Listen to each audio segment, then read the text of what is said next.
ce sont ses cheveux roux. Akagami no Shanks se traduisant bel et bien par Shanks aux cheveux rouges. J'en avais parlé il y a longtemps. J'en avais parlé il y a longtemps parce que Akagami, du coup, c'était pas vraiment roux, mais rouge.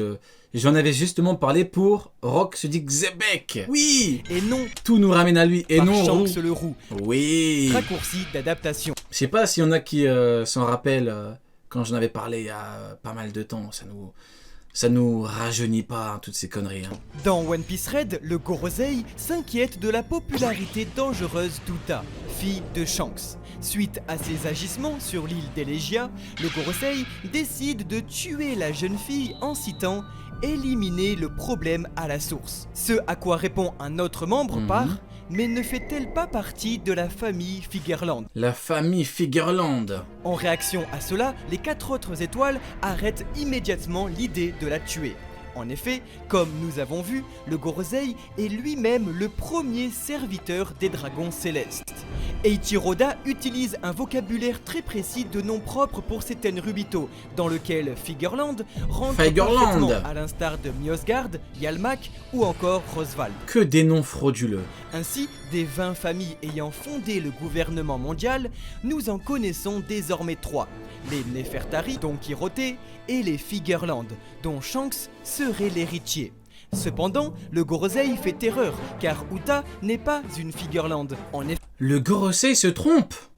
Shanks a fait de renommée mondiale le fait que la plus grande cantatrice au monde soit sa fille biologique. Oh. C'est alors naturellement que les doyens ne peuvent tuer une dragon céleste, en sachant que Shanks en est un lui-même. En effet, le statut de Shanks expliquerait alors absolument toutes ses apparitions dans le manga. À Marineford, au chapitre 580, Sengoku s'exprimait « Très bien le roux, c'est bien parce que c'est toi qui le demandes. »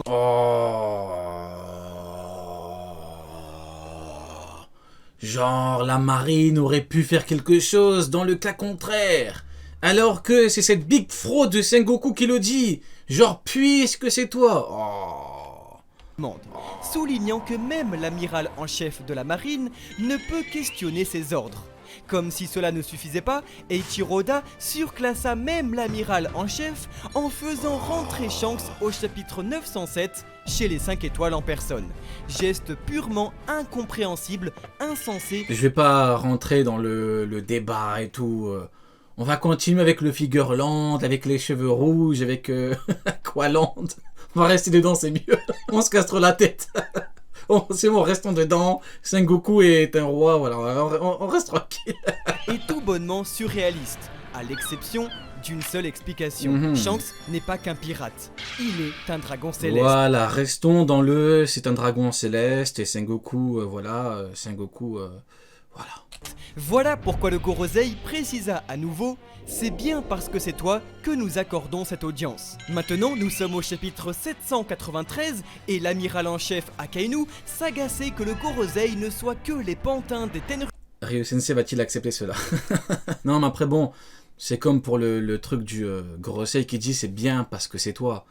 Il a un statut particulier, mais faut surtout pas oublier que Shanks, en tant qu'empereur, représente une institution, une instance qui peut à tout moment faire de grands dégâts et même, on peut dire les termes, mettre un terme à la gouvernance des Tenryubito. Alors, on a bien vu un empereur à Marineford, on a bien vu ce que ça donnait. Shanks d'ailleurs, c'est même eux qui le disent bien, ils disent que Shanks, si on l'énerve, il est inarrêtable.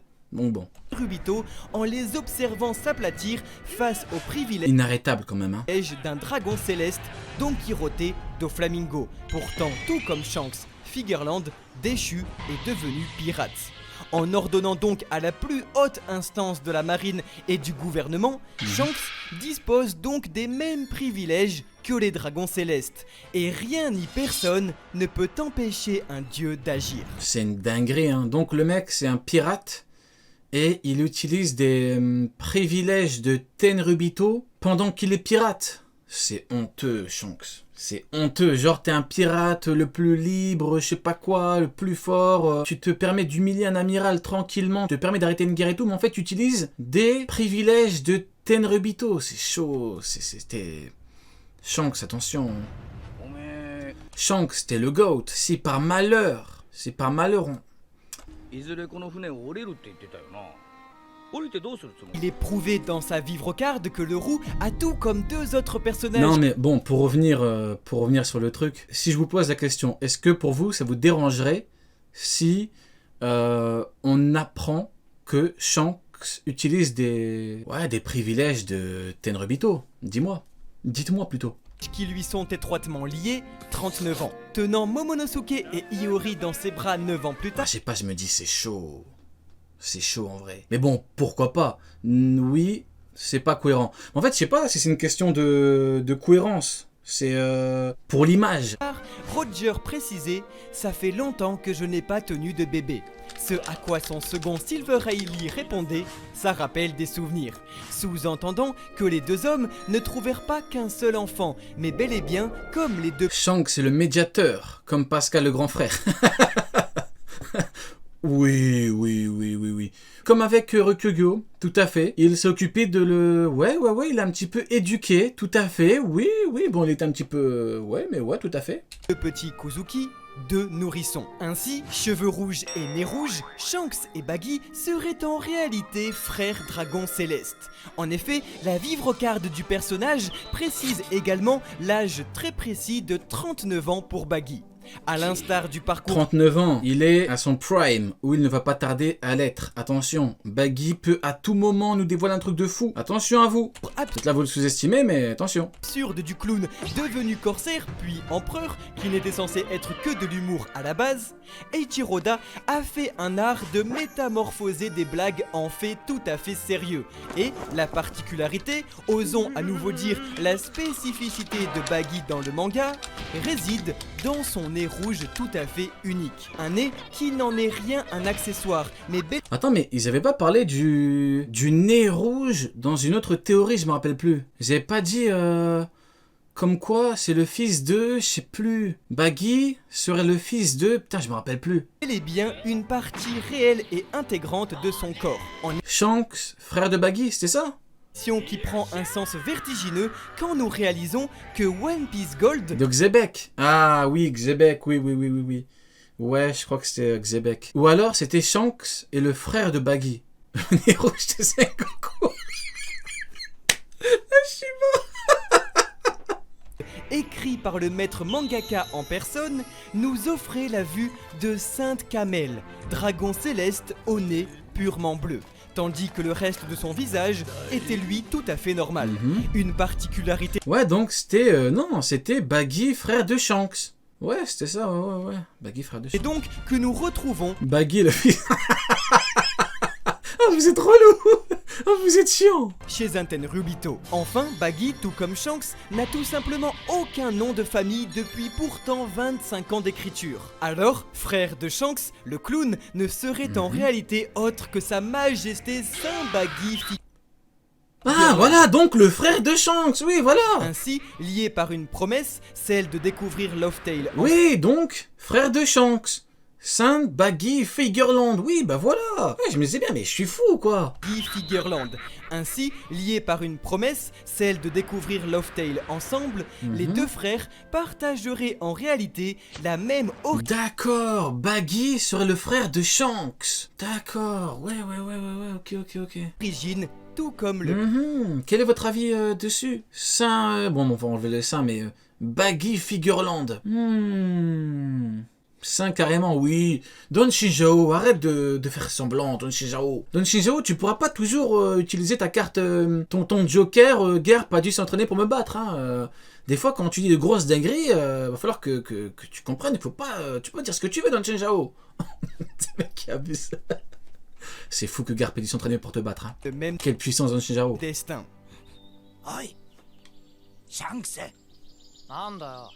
Le dernier personnage clôturant le triangle unique des 39 ans dans One Piece n'est autre que Marshall D. Teach, second personnage avec Baggy, le plus proche de Shanks. Nous sommes donc convaincus, au Mont Corvo, qu'Eiichiro Oda fit converger étrangement les trois personnages au titre même d'empereur, tant tout se finira sur leur relation avant de s'achever sur l'aube lumineuse du dernier empereur, Monkey D. Luffy. Némésis toujours de Shanks, Teach serait le descendant ou héritier de la volonté de Le roc se dit Shebek. se dit Shebek, Ouais, ok. qui attaqua lui. Ok, ouais. Donc, Barbe Noire, fils de Xebek, et Shanks, fils d'un Tenryubito. La famille de Shanks lorsqu'il n'était qu'un nourrisson, faisant d'eux des ennemis naturels, expliquant pourquoi Oda plaça l'un chez Goldie Roger et l'autre chez son rival historique, Edward Newgates. À la fin du manga, Shanks le Roux pourrait donc tenter de venger sa famille. Enfin, Barbe Noire a... Ah, Shanks va vouloir venger sa famille de Xebek, mais contre Barbe Noire. Ah ouais, genre il va pas retenir il a pas retenu la leçon de Roger quand il a dit qu'un enfant ne doit pas payer pour les crimes de son père. Shanks, il en a rien à foutre. Shanks, il peut pas tabasser le père, donc il va tabasser le fils. Il en a rien à foutre. assuma son terrible Ah, je suis mort. Shanks, il va fumer l'enfant. en baptisant son propre navire. Shanks, il va détruire la tombe, il va frapper l'enfant, il va le fumer, il va l'enterrer dans le même trou. Le sabre de Shebek, avant de prendre contrôle du territoire de celui dont il partage la volonté et ambition. La ruche, paradis des pirates. D'accord, donc à la fin, on combat Shanks. Barbe Noire, on aurait un descendant de Tenryubito contre le descendant de Xebek. Shanks Le sabre de Shebek. serait donc un dragon céleste faisant du simple personnage la convergence de toutes les intrigues du manga. Voilà pourquoi sur l'affiche japonaise du film Red, qui fut effacée en français, nous pouvions lire « Le rouge mène directement à la toute fin ». Oui, dans une épanadiplose. Oh, les Japonais sont trop forts. Oh, ils sont trop forts en pouvions lire marketing. Le rouge Regardez, pour nous, ils ont enlevé la phrase. Parce que pour eux, ils ont dit bon, c'est de la merde et tout, mais les Japonais sont trop forts. Le rouge mène directement à la toute fin. Incroyable. Incroyable. Ah oui, le rouge. Le rouge en français, vu que c'est Shanks le roux, c'est peut-être pour ça que ils n'ont pas voulu. Mais les Japonais sont trop forts. Le rouge mène directement à la toute fin. À la toute fin, t'auras quoi? C'est le mec qui veut pas lâcher l'affaire. T'auras Xebek avec des cheveux rouges. mène directement à la toute Ou le Haki des rois. fin. Oui, dans une épanadiplose narrative de près de 30 ans, l'auteur de One Piece pourrait boucler la boucle en reprenant son tout premier personnage afin de conclure son récit. Véritable résumé des messages véhiculés par One Piece, Shanks est un personnage essentiellement gris, nous livrant jusqu'à dans Un personnage gris. One Piece Red la terrible vérité qui veut que le bien et le mal, la justice comme Foutu, n'a pas diplosé. l'égalité n'existent pas dans ce monde. Qui de mieux qu'un dragon céleste élevé par l'océan pour nous le faire comprendre? Les enfants n'ont pas à souffrir des fautes de leurs parents. c'est ce Cela, qu'on disait. Goldie Roger le comprit lorsqu'il trouva ce jour-là un dragon céleste dans un coffre qu'il décida d'élever. Voilà pourquoi il n'hésita pas une seule seconde à livrer son propre... Oui, et ça fonctionne avec le fils de Xebek. Même si son père était son pire ennemi, il l'aurait quand même accepté. Ça marche dans les deux cas en vrai. Un fils de Tenryubito, il prend. Le fils du démon, il le prend. Ça marche dans les deux cas, c'est incroyable. propre fils à son ancien camarade et rival de God Valley, Monkey D. Garp. La nouvelle ère approche et parce qu'il fait confiance à la nouvelle génération, le dernier Figureland encore en Le dernier Figureland. vie ne la craint pas. Après tout, ne fut-il pas le tout premier à parier dessus? Bon, bah écoutez, pas mal du tout. Hein. Shanks Figureland. Shanks le Tenryubito. Qui, ouais, bon, j'aime bien. Votre avis dessus? Même si, encore une fois, voilà, je reste persuadé qu'on a quand même plus de chances d'avoir le fils de Xebek. Mais bon, pourquoi pas? Peut-être que le Gorosei se trompe totalement. Peut-être que le Gorosei est encore plus frauduleux que ce qu'on croit. Hein. Totalement probable. Hein. Rio, n'oublie pas de t'abonner. Oui, t'inquiète pas, c'est fait, mon ami. Oui, foutu Figureland. Ok. ザ・ワールド時を止まれ